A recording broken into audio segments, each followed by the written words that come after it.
যুক্তরাষ্ট্র ও ইসরায়েলের হামলায় ইরানের সর্বোচ্চ নেতা আয়াতুল্লাহ আলী খামেনির নিহতের ঘটনায় জাতিসংঘে কড়া প্রতিবাদ জানিয়েছে তেহরান।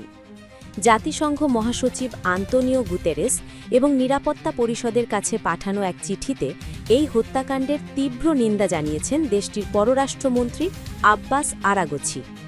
চিঠিতে খামেনির হত্যাকাণ্ডকে একটি কাপুরুষোচিত সন্ত্রাসী কাজ হিসেবে অভিহিত করা হয়েছে। এতে বলা হয়, এই ঘটনা একটি বিপজ্জনক ও নজিরবিহীন উত্তেজনা তৈরি করেছে, যা রাষ্ট্র কাঠামোর মৌলিক আদর্শ এবং জাতিগুলোর মধ্যে সভ্য আচরণের পরিপন্থী।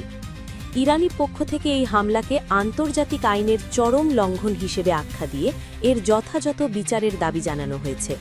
তেহরানের দাবি, এই ধরনের কর্মকাণ্ড পুরো অঞ্চলের স্থিতিশীলতাকে হুমকির মুখে ঠেলে দিয়েছে। জাতিসংঘে পাঠানো চিঠিতে আব্বাস আরাগচি আরও বলেন, এ ধরনের আচরণ কেবল আন্তর্জাতিক আইনের প্রতিষ্ঠিত নীতিমালার লঙ্ঘনই নয়, বরং এটি একটি বিপজ্জনক প্যান্ডোরার বক্স খুলে দেওয়ার শামিল। এটি রাষ্ট্রীয় সার্বভৌমত্বের সমতা এবং আন্তর্জাতিক ব্যবস্থার স্থিতিশীলতার মূলে আঘাত হেনেছে।